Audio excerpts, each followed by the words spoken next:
Kahapon napanood natin ang kalunos-lunos na kamatayan ng dalawang kapatid ni Mary Joy. Ngayon, dahil dalawa na lang silang natitira, magiging close kaya si Mary Joy sa kanyang kuya, Jason? Magkakaroon na kaya ng joy o kasiyahan sa kanilang pamilya? Patuloy natin subaybayan ang kwento ni Mary Joy, the cousin. Dito lang sa The 700 Club Asia. Susunod na.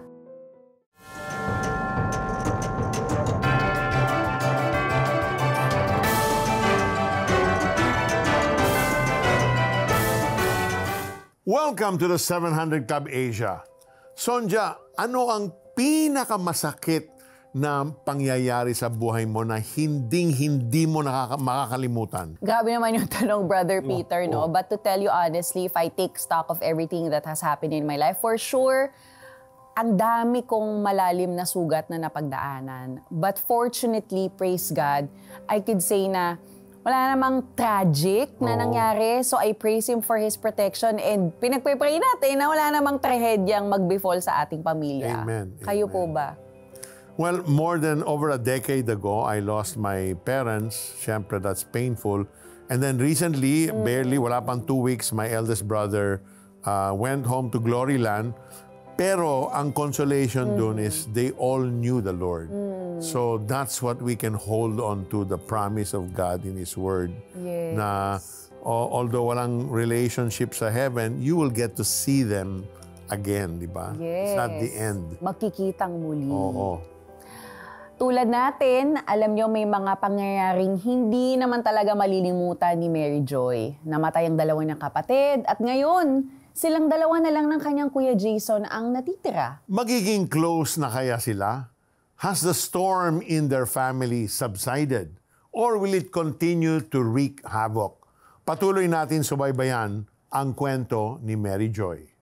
Kung noon ay sobrang close ang magkapatid na Mary Joy at Jason, ngayon na sila na lamang ang natitira ay nagkalayo naman. Ang kanyang kuya Jason, nakakampi noon sa laro, ay hinatak at inilayo sa kanya ng bisyo. Sa panahon po na grade 8 po ako noon is doon na po nangyari yung sa kuya ko po. Bigla na lang pong napabisyo din po siya. Tapos may times na bigla na lang po siyang tatakbo, tapos hahanapin po siya ng magulang ko para iuwi. May mga times po na ganun. Madaling araw po tumatakbo siya sa barangay, kaya inuuwi po nila siya. Tapos pag hindi na po namin, bigla na lang din po siyang tatawa sa gilid, ganun po. Minsan po, pumunta po siya dito sa Ordaneta na walang shirt po, ganun po. Tumatakbo-takbo po siya dito.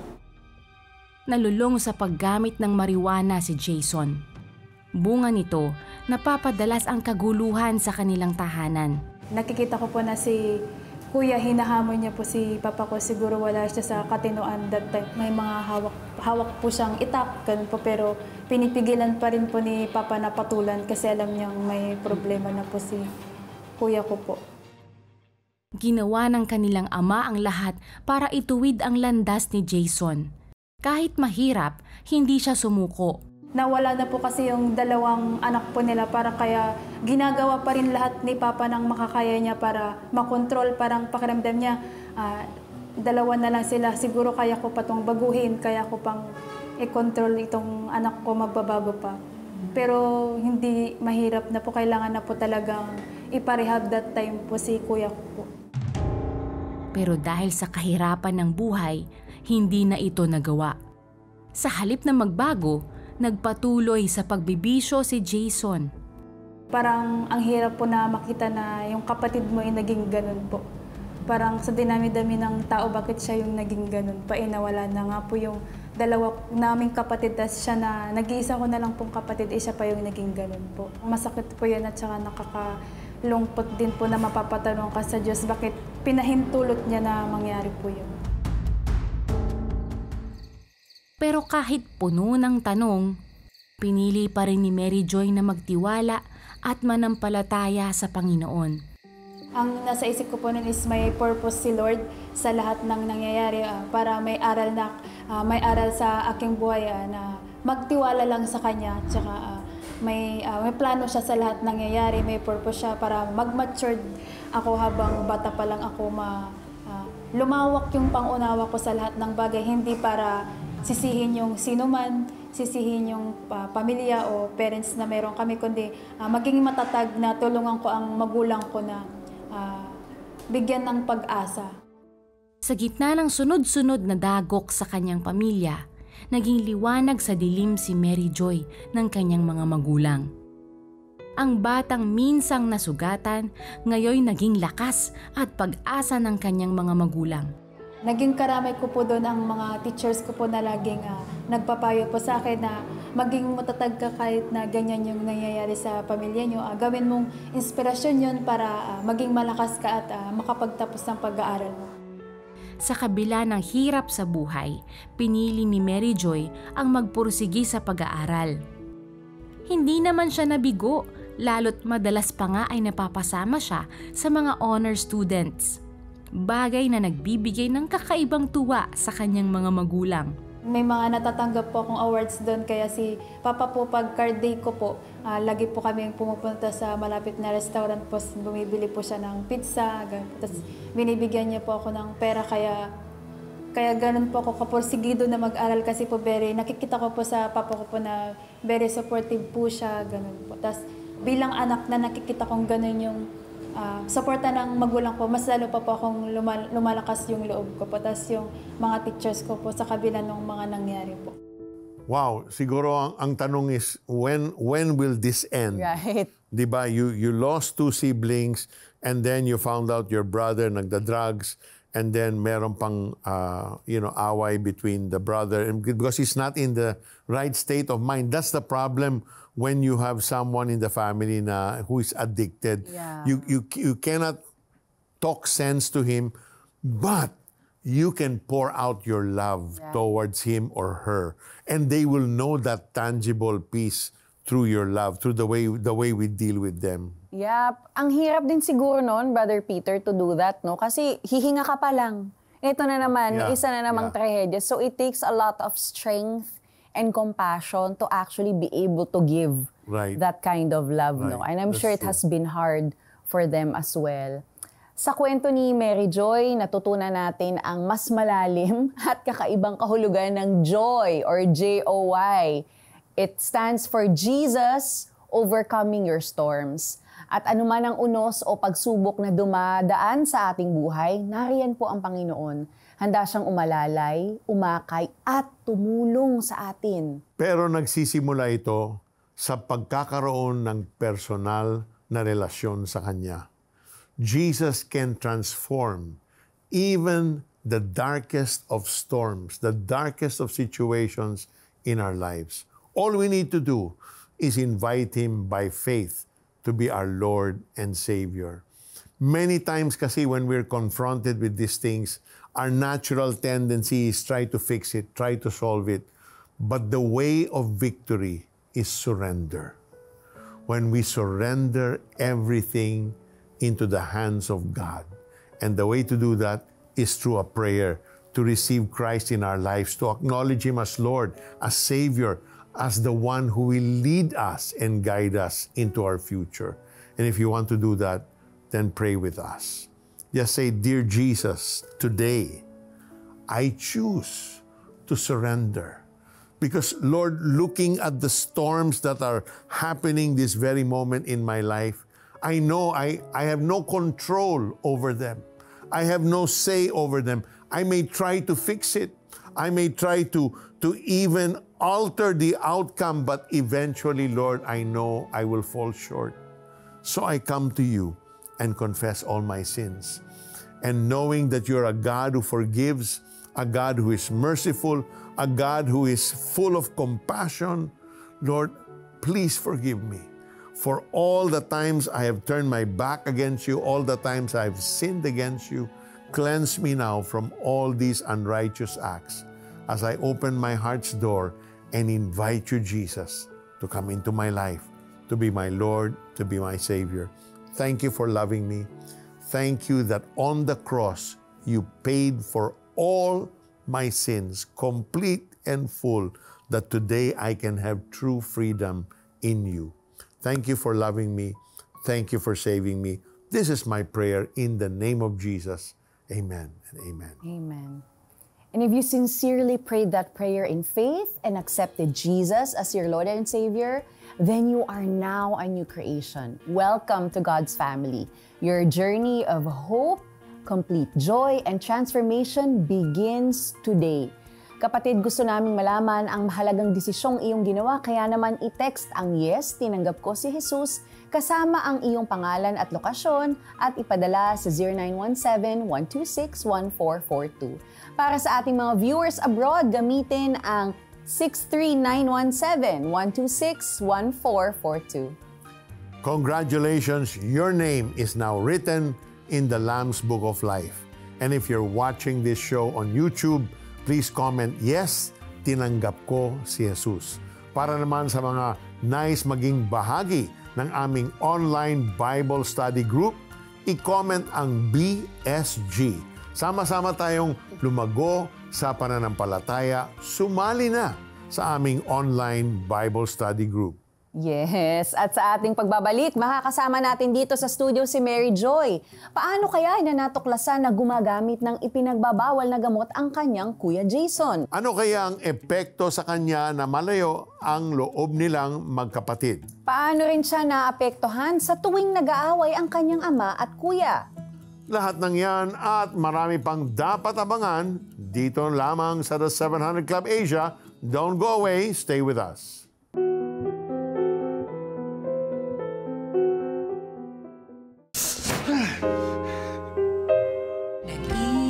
Maghihintay pa rin ako, Lord. I'm Nolo Lopez. I'm Jasmine, and this is my story. Tugon is now available on USB flash drive with a downloadable discussion guide.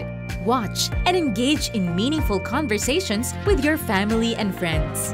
Donate 1,000 pesos to CBN Asia and receive 2 bonus Tanikala telemovies, Kampihan, and Senior Moment with free discussion guides.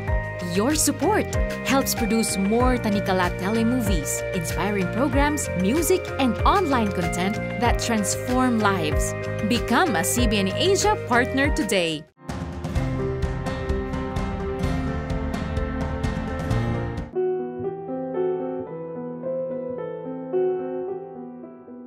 Welcome back to the 700 Club Asia. Kanina sa kwento ni Mary Joy, napanood natin kung paanong unti-unting lumayo ang loob niya sa kanyang kapatid. Pero ano nga ba ang mas malalim na dahilan sa likod nito? At paano siya naapektuhan tuwing nag-aaway ang kanyang kuya at ama? Anong iniwang sugat nito sa kanyang puso? Para sagutin ang mga tanong na yan, narito uli si Mary Joy, the cousin. Hello, Mary Joy. Thank you very much, Mary Joy, for being here. So, Mary Joy, paano mo nalaman na gumagamit pala ng ipinagbabawal na gamot ang kuya mo? Nung natukhang po sila, tapos sa mga ugali na rin po, sa behavior na nakikita po. Ano yung Talagang tokhang? nagkaroon ng Sorry. change. Ano yung tokhang, Mary Yung Joy? pupunta po yung mga barangay tanod. Oh, okay.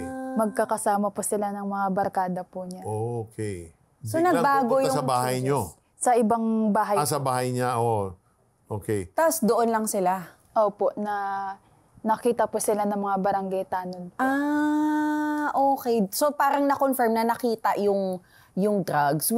And then when you say na nagbago ng behavior, ano yung mga obvious na may something talaga sa kanya? Yung tumatawa po siya sa gilid, ganun po. Tapos hindi mo siya makausap ng maayos. Kailangan mong mag-ingat ng salita dahil hindi mo alam yung gagawin niya pag hindi ka naging maayos makipag-usap sa kanya. Kagaya ng ano? Parang short-tempered po siya, parang ganun po. Very irritable. Opo. Ooh. So, kanina naikwento mo rin na nag-aaway ang kuya mo at ang iyong tatay, no? So, ano ba yung madalas nilang pinag-aawayan? Si kuya po dahil po gumagamit na po siya, nawala na po yung respeto niya sa father po namin. At siguro, habang nag-aaway sila, wala nang direksyon yung discussion nila kasi Correct. nagda-drugs siya eh. Opo. Diba? Oo, parang nonsensical yung mga lumalabas Oo. siguro sa bibig ng kuya. Pero hindi naman naging violente yung pag-aaway nila. Hindi naman po kasi sila papa po ay parang tinutulungan naman po nilang intindihin na lang kasi anak po nila. Yun po yung tumatatak po talaga sa utak ko. Iba yung pangunawa po ng magulang. Peacemaker talaga yung papa mo. Yung mga magulang mo. Iniintindi na lang po. Bilib ako. Yeah. No? Tsaka siguro gano'n din ka-deep yung loss sa kanila na they just want to be able to save the last 2 children na and have a normal family with the last 2 children. Right. Pero sa tuwing nag-aaway sila and you see that, ano yung nafe-feel mo? Nagagalit ka ba sa kuya mo? Ano yung nararamdaman mo pag nawi-witness mo na hindi magandang away? Yun po yung pag grade 8 po kasi ako is nakikitira na po ako. Tapos pag pupunta po ako sa bahay para humingi ng baon, yun po nakikita ko po sinasagot ni kuya si papa po. May part na malungkot po ako. Pero pag alam na rin po kasi ng teachers ko po, kaya lagi po nila akong kinakausap na balang araw, ikaw yung magpaparehab sa kanya. Mababago din siya. Kaya mas nagkaroon po ako ng determinasyon na mas magsikap sa pag-aaral para balang araw po ako po yung tutulong sa kapatid ko po. Grabe, no? At a young age, grade 8, iniisip mo na kailangan kong Iniisip na niya yung purpose na yun, oo. Kaya nga eh. So at that time, hindi mo everyday na we-witness kasi nga, sa iba ka na nakatira para makapag-aral. Malapit sa school. Pero grabe yung burden, na-place na agad sa kanya. Oo. So, Mary Joy, looking back, sa tingin mo, ano sana ang ginawa ng kuya mo para maiwasan ang drugs? Bilang kapatid niya, looking at him from a distance o close, ano kaya yun? Sa mga naranasan ko po at saka naobserbahan ko po kasi dahil nga po maaga po akong nag-mature dahil natuto po akong makisama. Pag nakikita bilang anak, pag nakikita mo yung suporta at pagmamahal ng magulang mo, nasa kamay mo na kung paano mo bibigyan ng tagumpay yung future, yung sarili mo, na dapat kung alam mong mali, huwag ka nang tutuloy. Umiwas ka na sa alam mong maling direksyon na. At isipin mo yung future mo na. Nagkaroon ba ng barkada ang kuya mo na nagda-drugs rin? Kasi pwede rin naging dahilan yon, di ba? Kasi wrong companions, wrong friends. Yun po, yung mga naging nakakasama niya po. Ang naniniwala po kasi ako na kung sino yung mga kaibigan mo, yun ka. Kumbaga, kung sino nakakasama mo, kahit nalabag yun sa loob mo, gagawin mo kasi yun ang tingin mong tama na ginagawa din ng mga kasama mo. Parang ganun po. So, hindi talaga clear ano yung nag-start nung vision. But we can conclude nga those environmental factors, no? But Mary Joy, you said kanina about, you keep talking about the great support of your parents. Sa tingin mo, paano nila napakilala sa iyo ang Panginoon, no? At ano yung mga una mong natutunan tungkol kay Lord through watching the lives of your parents? Yan po yung, ako po kasi as grade 8 nga po, si mama ko po, siya po yung naiwan sa bahay. Tapos ang father ko po is naghahanap buhay. Tapos every Sunday po kami yung magkasama ni Papa po. Papa's girl po kasi ako. Parang mas malapit po yung loob ko po kay Papa. Tapos si kuya ko po, siya po yung focus ng mama ko kasi nga sabi ng mga teachers ko, mas kailangan ng gabay ng kuya mo. Kaya may part na hindi mo kailangang magselos. Yes. Kasi mas kailangan niya muna ng gabay. Kaya nakafocus si mother kay kuya, tapos ako si papa po. Parang ganun po. And then because of that, ano yung mga natutunan mo tungkol kay Lord? Yan po, kahit ganun yung nangyayari sa pamilya namin, si papa ko ay never po siyang nagsisi sa kahit sino o sa Diyos. Mas lalo po siyang ipinakita yung pagmamahal niya bilang magulang sa aming mga anak po niya. Kumbaga, nakita mo sa kanila na yung faith nila nakaangkla sa Panginoon. Kaya naging matatag din sila sa mga pinagdaanan nila sa buhay. Okay. Wow. So, sa mga panahong magulo ang iyong pamilya, ano ang naging prayer mo kay Lord? Nagdadasal po ako na balang araw po maging maayos din po kasi naniniwala po ako, sabi nga po ng mga teachers ko, darating din yung panahon na magiging maayos. Kailangan lang humingi ka ng lakas mula sa Diyos. Lahat naman ng problema, may mga bagay tayong hindi natin control na kailangan nating isurrender kay Lord, na siya ang kikilos para maging maayos ang lahat po. Grabe, pati teachers niya, no? Nagsispeak life talaga. It's very important talaga to speak life to people. Mary Joy, day 2 pa lang tayo, kita na natin iba't ibang trahedya na nangyari sa buhay mo. Nawalan ka ng mga kapatid. Ito yung nangyari sa isa mo pang kuya. tas nahirapan ka pang mag-aral. Nandyan yung kahirapan sa buhay.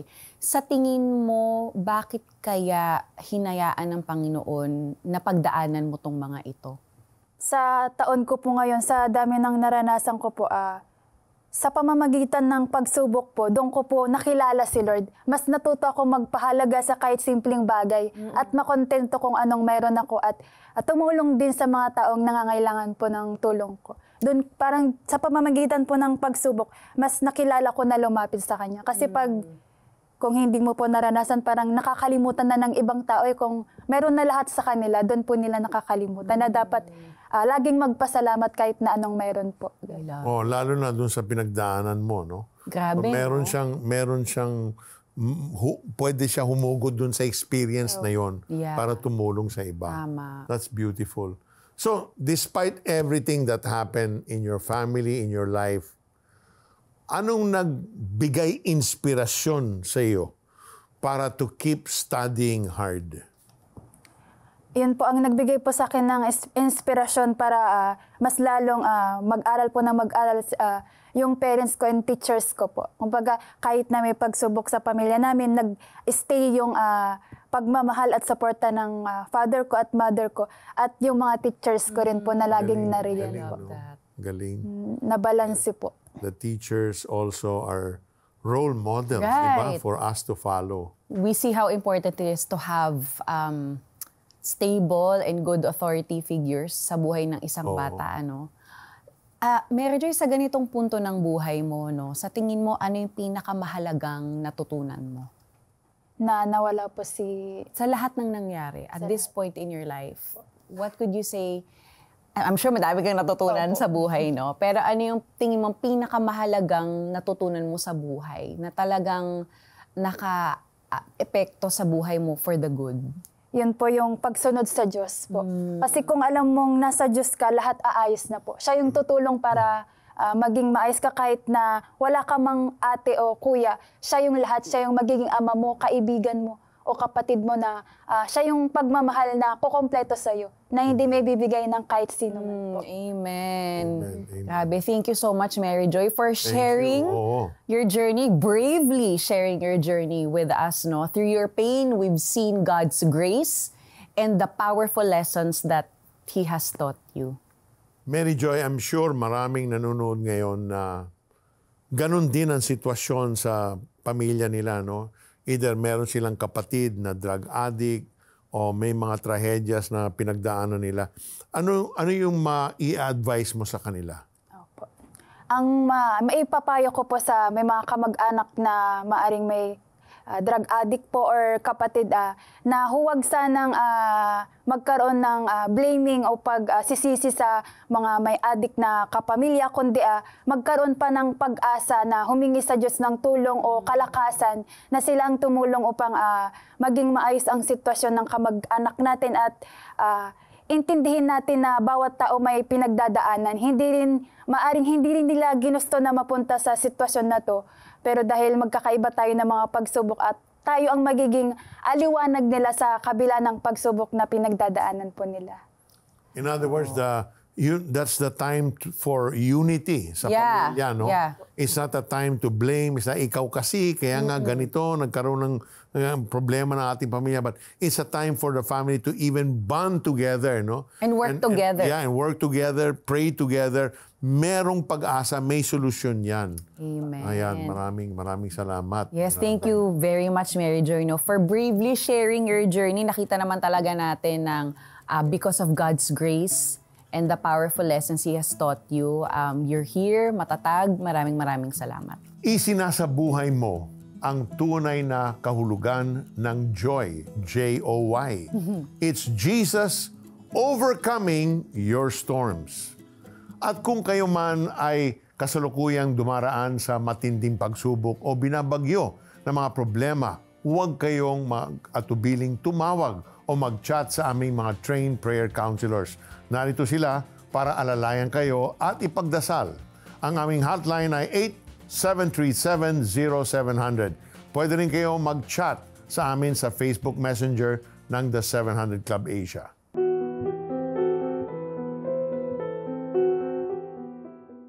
magdodonate ako sa CBN Asia. Oo, bait naman. Sige. Type mo cbnasia.com/give. CBN Asia.com/give. Yan. Okay pa. Kaya mo na yan. Madali na yan. Ikaw na.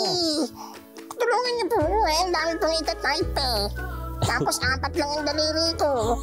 Tapos ang dami pang hihinging details. Iba na eh. Iba na po. Icons na Opo. Nagbago na yan ang ilo. Kaya ko na po to. Sige. Excuse kero to. Ako na po dito. Relax na po yan. Yan.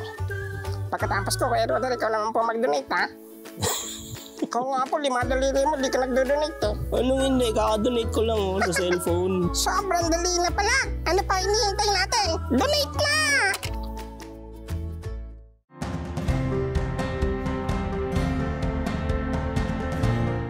Maghari sa bahaghari, magpupuri kay Jesus palagi.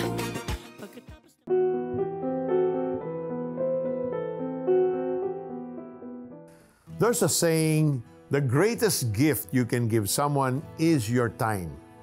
A pat on the back, a smile, a prayer, and love.